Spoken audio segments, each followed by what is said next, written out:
I stopped sabotaging my soft life once I knew this. Yes, that is a comical rendition of me in the background climbing out of a window with a knife to stab myself in the back. What I have to admit to myself is that these are some of the things that sabotage my soft life. And the crazy thing is, I thought it was helping me, but it was the opposite of that. Hey, I am Rashadat. I'm a lifestyle coach for Black women, and I help us learn to work less and live more by teaching vision casting and life skills. I help us create a life that looks as good as it feels. But here's the reality. I didn't start as a lifestyle coach.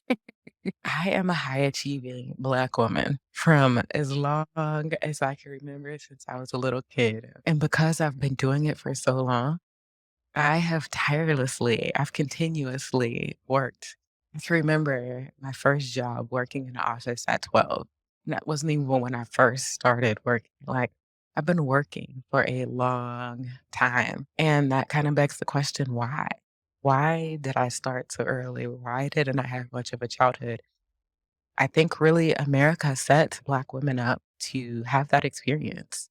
We've been bred to be worker bees. I was one of those worker bees. I was set up to be the strong one. I was set up to get things done. And not only that, I was good at it. Like, Black women are good at getting things done, me included. But the truth is, I didn't really want to be a worker bee. The thing about being a worker bee is a lot of times we're so busy working that we don't have time to feel fulfilled because the things that we're working on are not about us. They're not about the things that we get excited about that light us up. Instead, we're taught to being who our parents want us to be better than the generation before us, to finally get the American dream. Those are the expectations that we've been given and told, well, here is what you want. Because so many of us don't know what an alternative would look like, including me.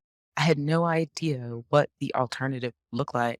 I just took those things on and said, oh, I guess this is what I want. But once I started achieving those things, once I started getting those things, I realized I don't think I actually want these things. I think I want something different because at the end of the day, getting those things made me sacrifice, made me give up so many of the things that I wanted, or at least wanted to explore to see if I wanted. It was like I didn't even get a chance to bloom because I had already been given a job to do. I had already been given expectations to live up to. But while I was given those things, I desperately wanted to escape that cycle, to escape that pressure, that idea of being in that grind culture, being in that overwork and holding on to this dream that somebody else had given me. I really wanted to figure out what the heck did I want. And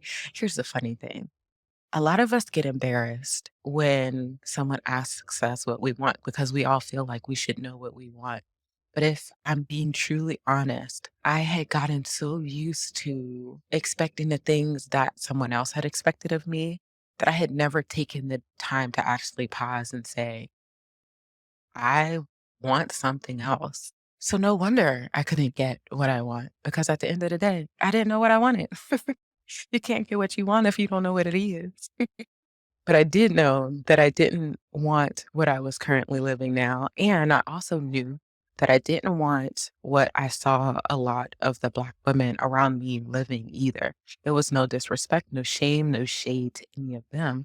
I just knew that I wanted to try something different. And while I wanted to try something different, I had no clear manual. I didn't have a manual. I didn't have a framework. And so I had gotten to this practice of overcommitting and saying yes to things when I really wanted to say no. I kept staying at a job that I felt no connection to. I was good at being a fashion designer, and yet I had no passion or connection to it. It was literally just a job. I was chasing the American dream. I remember I bought a condo at 23. I had a car, I had a house, I was dating. I was working to get to that house with the white picket fence and the two and a half kids. Somehow I had bought into the idea that those were the perfect manifestation of what my life should look like. And it was holding me back.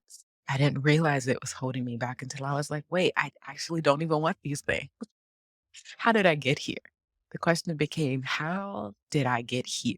And I realized that I had internalized all of these other things of what I should do and who I should be, rather than having the opportunity to choose it for myself. And a part of all of that, I had internalized that I could fully live my life and what I wanted in my dreams after I retired, which meant that it was something that I had to earn, that my rest was something I had to earn, rather it being something that I deserved right now, that I could live right now. That's a pill to swallow. The more that I realized I was stuck in living this life that was full of burnout, was full of dissatisfaction, and being like, "Oh, this is it. I guess I can't choose anything else, right?" It was ugly to feel like staying stuck was the only option, because staying stuck meant that there was no space for peace, that there was no space for joy. I didn't want to wake up on my deathbed and wish that I had done something different. Having that thought, having that fear was the turning point for me. It was what made me say, I'm not going to want to wish that I did it. I'm going to be grateful that I did it. I am going to step out and take the risk, because I had finally got more afraid of dying without fully, truly living my life than having my fear of failure. Because that was what had been holding me back. If I'm being truly honest with myself, I was afraid that if I stepped out of all of the things that I was given to me as what my life should look like, that I would fail. But when I got scared enough, that's when things finally started taking off for me. That helped me start imagining that my worst case scenario was actually not that bad. But it also helped me realize, instead of focusing on the failure, it was time to start focusing on the possibilities. And there are so many possibilities. When I gave myself the space to dream of the possibilities, there were so many things that started coming to mind that allowed me to have this smile, this joy that you can hear in my voice, that you can see in my face, that you can feel in my spirit. That I was like, this is what I want my life. This feeling right here is what I want my life to be full of. This is what, to me, rest looks like, what joy feels like. Is this glow that comes out of me when I think of the possibilities. If I was just defiant enough, courageous enough to go out there and define it on my own terms and then try it. The worst that could happen is that I have to go back to what I was doing before. But there's nowhere but up to go from here.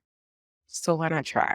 And that's what became the foundation of everything that I started to do next, everything that I started to go after. So that being said, there were 4 decisions that truly sabotaged the soft life that I wanted to live. And I want to share them with you, hoping that if you're making the same decisions, you can change them as well.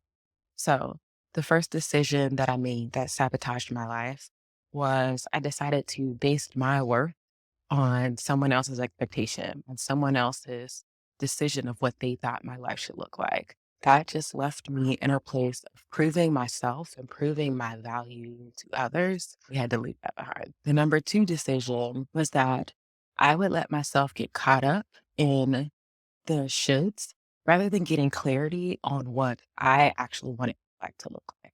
I needed to figure out what I wanted my life to look like for myself. Third decision that I used to make. Did my best all the time to make this perfect plan, which made absolutely no sense at all. Because how can you make a perfect plan when you don't even know what you want? I was trying to make a perfect plan for what someone else decided my life should look like when I didn't even want it. None of that makes sense at all. So not only did I have to let go of the plan that they had for my life, I had to let go of this idea of trying to make it perfect, because it was just a cycle of overthinking that I actually ended up never taking action towards. And then the fourth decision that was sabotaging me, I had to stop trying to avoid failure. Because literally, at one point in my life, I would do everything, literally everything in my power to avoid failure. But when I realized there was no such thing as making it perfect, there was no such thing as getting it right. All of this is an adventure. And when I embraced it as an adventure, it gave me the chance to grow and embody more of who I am. So, that being said, here are the four things that I started doing instead. And I love every single one of these things because they were a transformation. Number one, I stopped trying to fix my weaknesses and I learned to lean into my strengths. I'm not perfect and I'm never going to be perfect. So I needed to stop asking myself to be perfect and be okay with who I am and be grounded in who I am. But I don't have to be everything to myself, nor do I have to be everything to anyone else. The second thing I started doing, I finally figured out what I truly want and I started owning it. That meant that I would say yes when I want to say yes and no when I want to say no. I figure out what I wanted. I wrote down what my deal breakers are, but I also wrote down what are the things that bring me alive? And I started making more space and time to live and enjoy those things. So then the third thing I started doing, I created a strategy, not just a plan, but a strategy to go after those things and said strategically, what do I do? And when I say strategy, I thought about in what order should I try to accomplish these things? What are my top priorities? And then going after that and giving myself the space to figure out as I go along because I don't know what I don't know. All I can do is get out there and try and learn as I go. And it's way better to enjoy learning as you go and taking the pressure off of yourself to make it perfect. So then the fourth thing that I started doing, learn to embrace failure is like my BFF. And that looks like making it a part of the process, something that I know is going to be with me through every step, but not giving it the side eye or loathing it or having a hate for it, knowing that it helps me be the person that I want to be, that it's helping me find the life that I want to live. Because I learn 10 times more things when I fail than when I get things right. Because as I embraced failure, I got way better at problem solving and learning how to pivot and quickly move forward and keep moving forward so that nothing would keep me from what I actually want.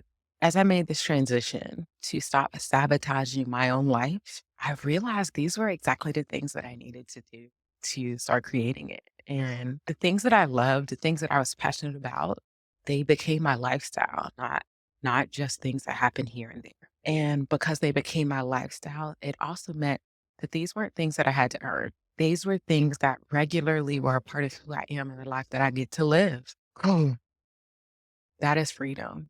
Being able to enjoy that rest, that encouragement, that fulfillment on a regular basis is freedom. And it took me having the intention and the clarity to actually make space for those things to be a part of my life. When I made space for those things, it freed me from overworking. It freed me from the expectations of what other people thought my life should be, or that whole itinerary that someone else gave me.